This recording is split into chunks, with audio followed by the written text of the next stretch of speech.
Crafty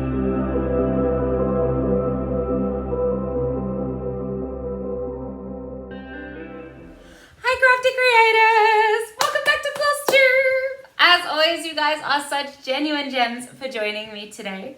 A big welcome back to my returning subscribers and viewers. You guys absolutely make my day and warm my heart every time you drop a cheeky little like or leave a comment downstairs so that we can have a chat.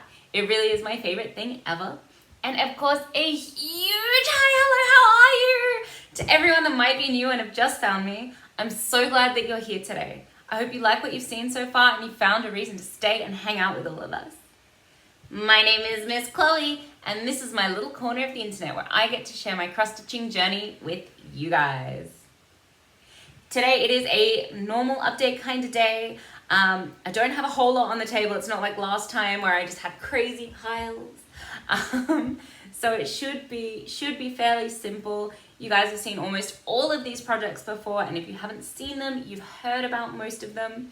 I think there is only one that I haven't told you about before, which is all done now. So that's pretty great. I love that you guys will be able to see how things have grown and progressed. So without too much further ado, I think we should get into it today.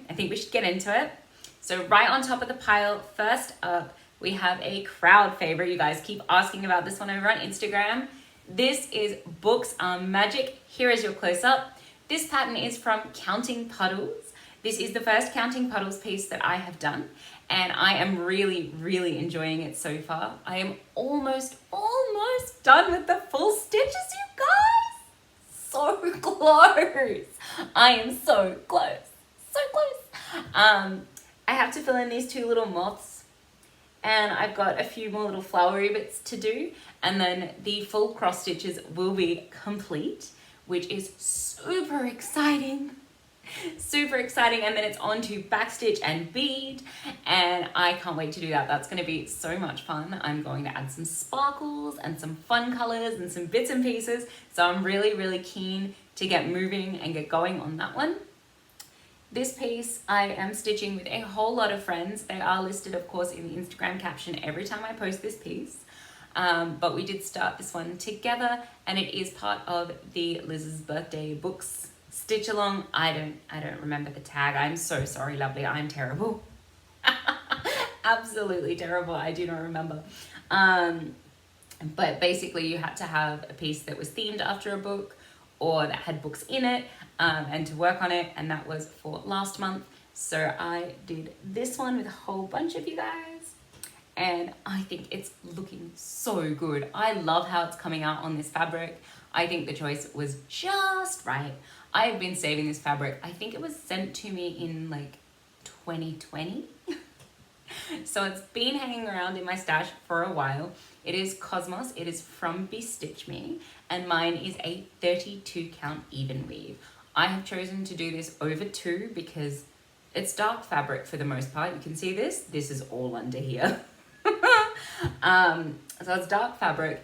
It's opalescent fabric, so she's sparkly, which makes it hard on the eyes. And just to cap off right there, we've got a tight weave on the girl. She has a very, very tight weave, which means that some of the holes are really hard to see, even directly with light, even with white things underneath. So all of the tips that everyone gave me have been great for working on dark fabric. But of course, because she's also opalescent, it doesn't work the same as a normal black. So for anyone that's stitched on black fabric before, you guys will know that one of the big tips is to put a white cloth or a pillowcase down underneath your work, so that when you are looking at all the pieces, you can see exactly where the holes are. Now, I find that does help a little bit. The thing I have found that helps me personally the most is turning on the television, playing something I don't care about, and holding the work up like this, because the light from the TV shines through better. And it means I don't have to buy a lap board. So, you know, little bonuses everywhere because I already have a TV in my house. So I will just put on some television and I will stitch away to that. I found that's helped a lot on the eyes and also with my posture. Like, we all know that we corporate prawn at work, right? We corporate prawn, we sit there and we type, and that's okay. That's okay. It's not good for you, but it's okay. Like, you do what you need to. But I was finding I was corporate prawning a bit with this because I was trying really hard to get close to it so that I could see all the holes. So the TV hack is my number one go-to now for this piece. It's got to be on in the background and I've got to be able to use it to find where all my holes are. At the moment, I think there is 500 stitches left for the entire piece. And then of course, we're going on to those back stitches that I mentioned before. I am thinking of going treasure braid, going cryonic, having a bit of fun with it and just sort of mixing in everything. I think it's going to look really, really good. And I am hoping to get this one done sort of over Christmas break. Though that is a very lofty goal because as we know, Christmas break passes a lot quicker than we would like it to. So I would like to get it done, but I don't think that's happening. For everyone that can see, obviously this piece has a lot of backstitch going on. There is just a whole heap up there. But I think it's going to be a good challenge. The star and the moon, they concern me a little bit, but everything else is fairly run-of-the-mill. So I don't think I'm going to do the whole thing in sparkle for backstitch. I'm just going to choose parts of it. The moon, for example, I feel like that needs it. But the trails behind the butterflies, I don't think that needs to be shiny. I think that can just be standard. And the word R, which goes on this middle book here, which is a bit of a shame because it's actually a really pretty little book. So it's got a little weave on it and it just kind of, it's a very pretty pattern. It's very nice. It was soothing to stitch. So I have to go over that with the back stitch, which does make the pattern get a little bit lost, but it's going to be okay. It's still really pretty. It's still really pretty. So my lofty hope is that I finish this one so that when I come back for the January Whip Parade, it'll be almost done and then she will go in the first finishes of 2025. How weird is that to say? Oh my God. How is it already almost 2025? I can't. This year has been long but fast. I don't know if any of you feel that, but that's how I feel about the year. So yeah, I'd like to get that done. But if I get all of the main stitches finished and I put in the back stitching on, say, the bottom part, which is the easier bit of the back stitch, the chill bit, I would also be quite happy with that. So that's where she's at, and you'll see her again in our Whip Parade in January.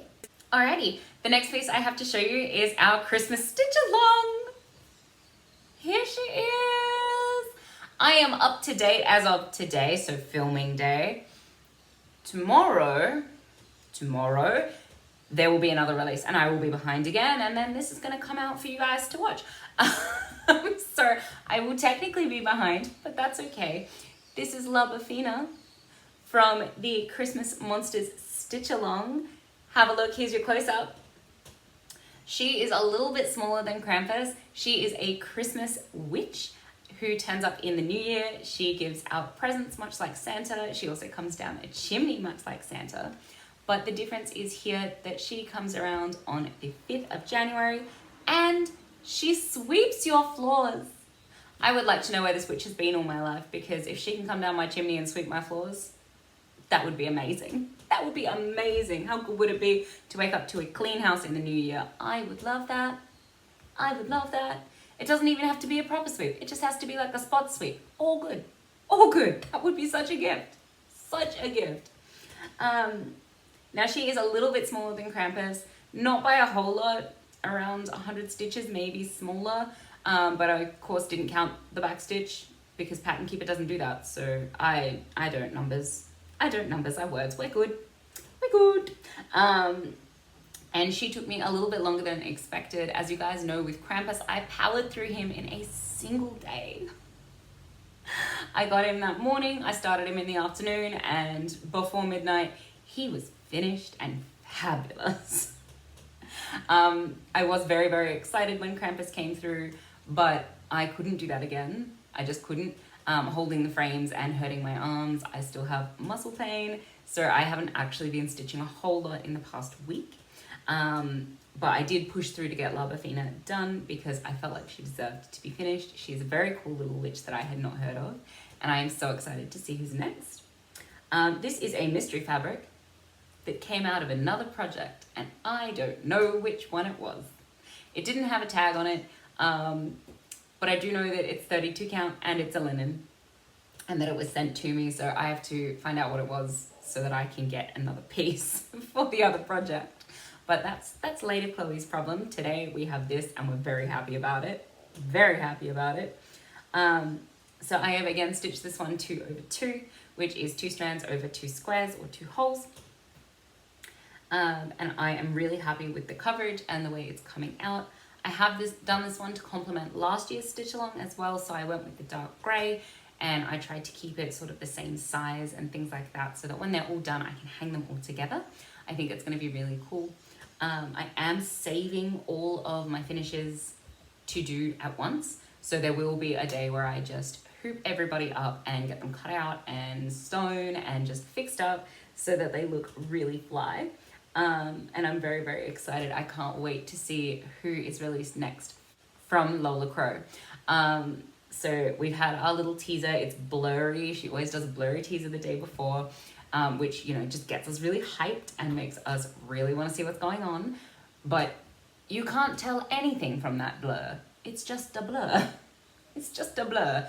So I have no idea what we're going to get tomorrow, but I am so keen to get into it and get the next one and start stitching away. Following the Lola Crow theme, I think we should keep with it. So here is last year's Christmas stitch along. This was the Creepy Christmas Village from Lola Crow, and I have worked on these guys down here.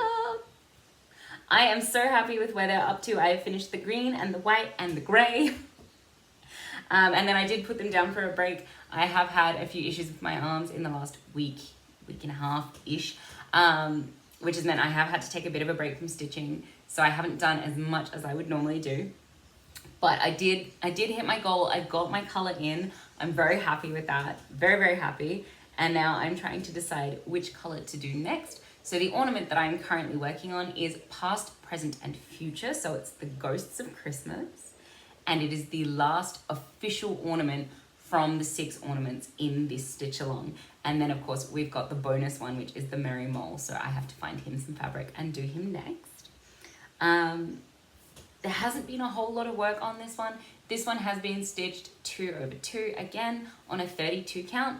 The difference is I know the details for this one. So this is a 32 count opalescent black pearl from Steel City Stitches.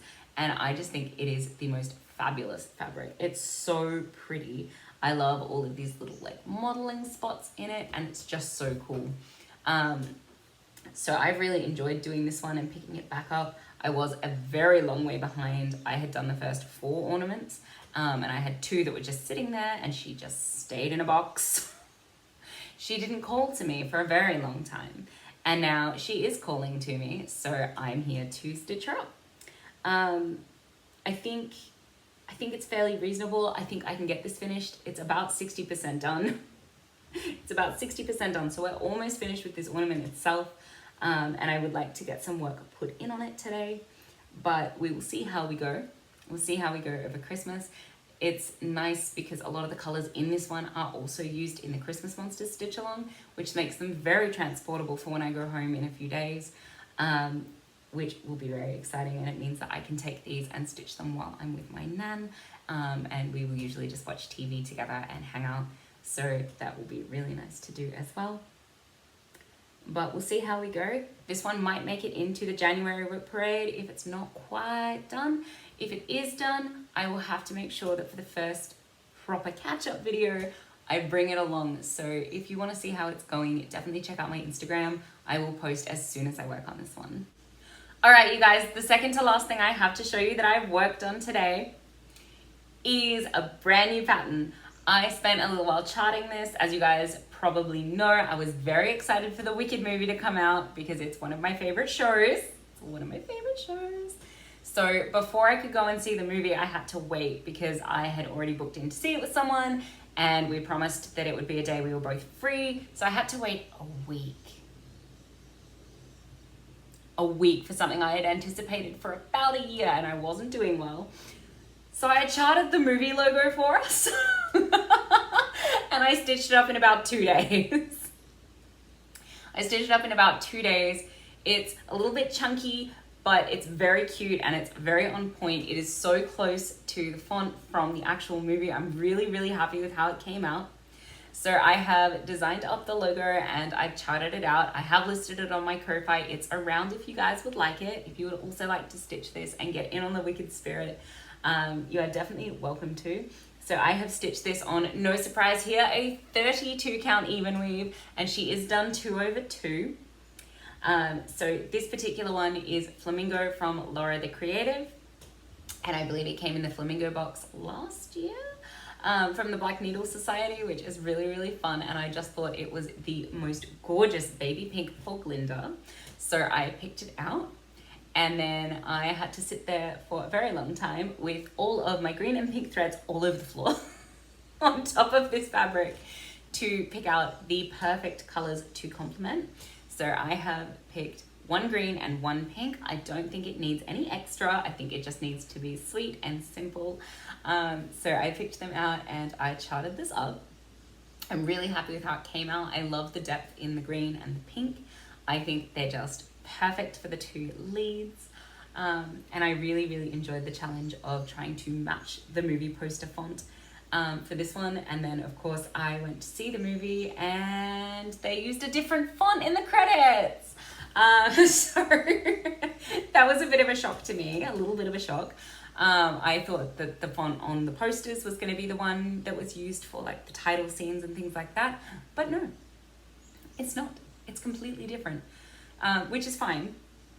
I'm still really happy with my choice. I love how these letters have come out.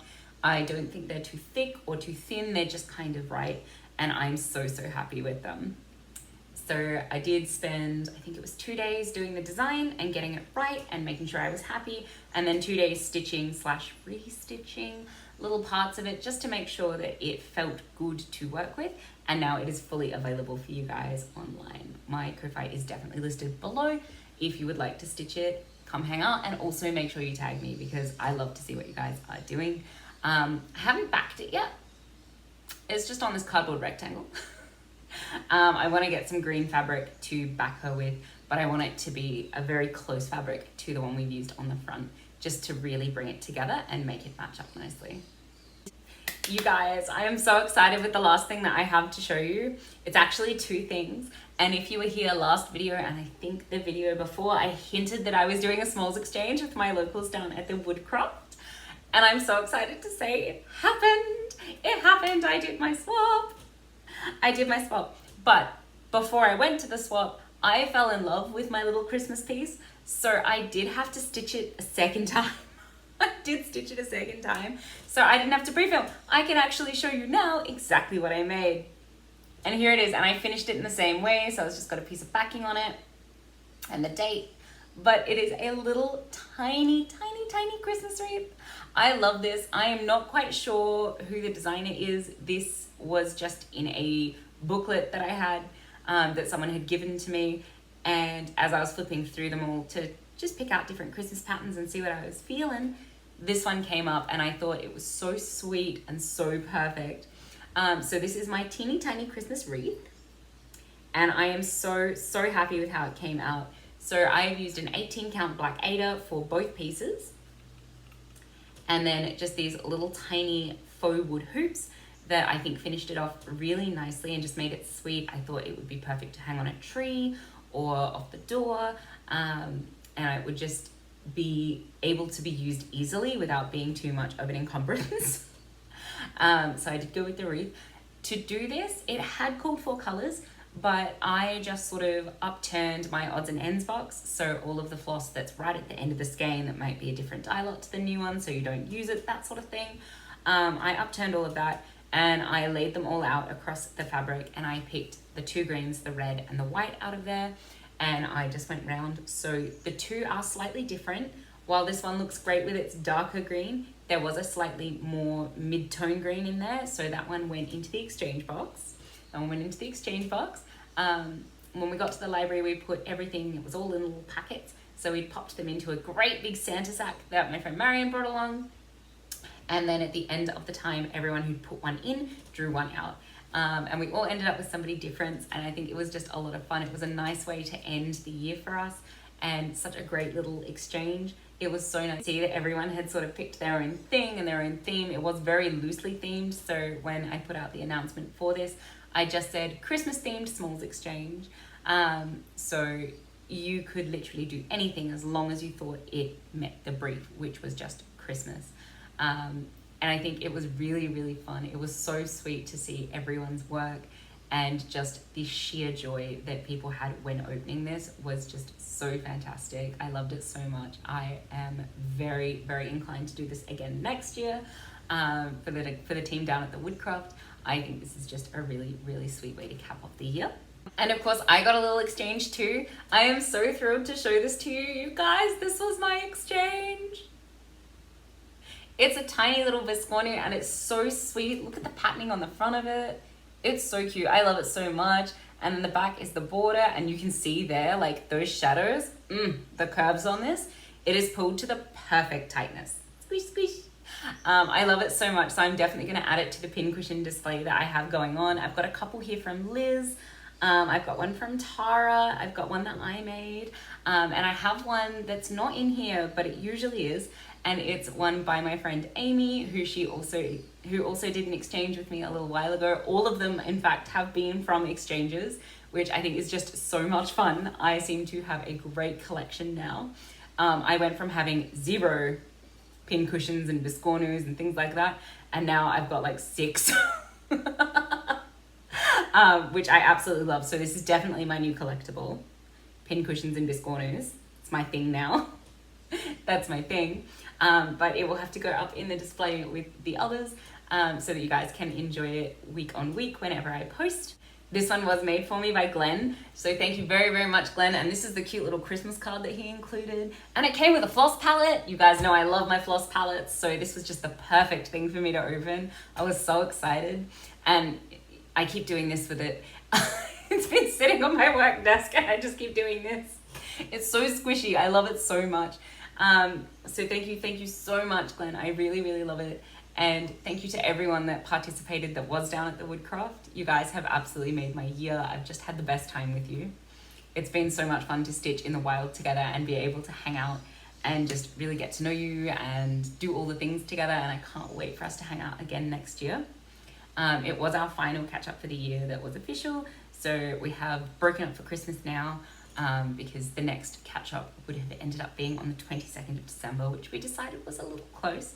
But of course, if anyone does want to meet, we're just going to allow them to do so. They can meet at the library and just pop up a little group post to say that that's where they'll be, so that they can have an impromptu gathering if they would like to. Alrighty, so that's everything I've worked on in the past 2 weeks, all being gifted. I'm so glad I could come along and share it with you guys today. Just quickly, this is our last official Flosstube for 2024. I can't believe we got through another whole year, you guys. Where did it even go? Where did it go? I just wanted to thank you all so much for hanging out with me this year, for all of your little likes, your comments, for hitting me up over on Instagram and Facebook and all the other socials to say hi and tell me about what you're working on and how you're going. I have really, really loved the community that we've started to build really strongly this year. I think it's just been a lot of fun. There may be another video if we can squeeze one in, as we are waiting for the November box from the Black Needle Society. And as you know, I love to share their stuff with you and show you what they're sending us. At the moment, she is stuck in the middle of the ocean. She is in transit. She is in transit. And just looking at Australia Post and the actual couriers and things like that, it looks like the box isn't going to get here until early January for me.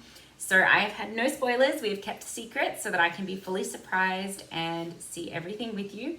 But for now we're waiting on that one. So if it arrives, I will be posting another one, but if not, it will be early January that you guys get to see that. And then of course, the first official Flosstube for 2025 is going to be a whip parade. So make sure when you come along next time, you bring a coffee, maybe a little snack, something to stitch on, and then come and hang out with me to see what we'll be working on in the next year. I cannot thank you enough for how much this community has actually meant to me in the past 12 months. It has been a very, very long year, and you guys have absolutely kept me uplifted and sent me love and just being the best people. The best people. I've said it before and I'll say it again. The cross stitch community is just chef's kiss. You guys are fantastic. So until next time, I hope you all have a very Merry Christmas, full of shiny, happy moments with wonderful memories with those that you love. Please stay safe, be happy, and craft something beautiful. I'll see you again real soon, crafty creators. Bye.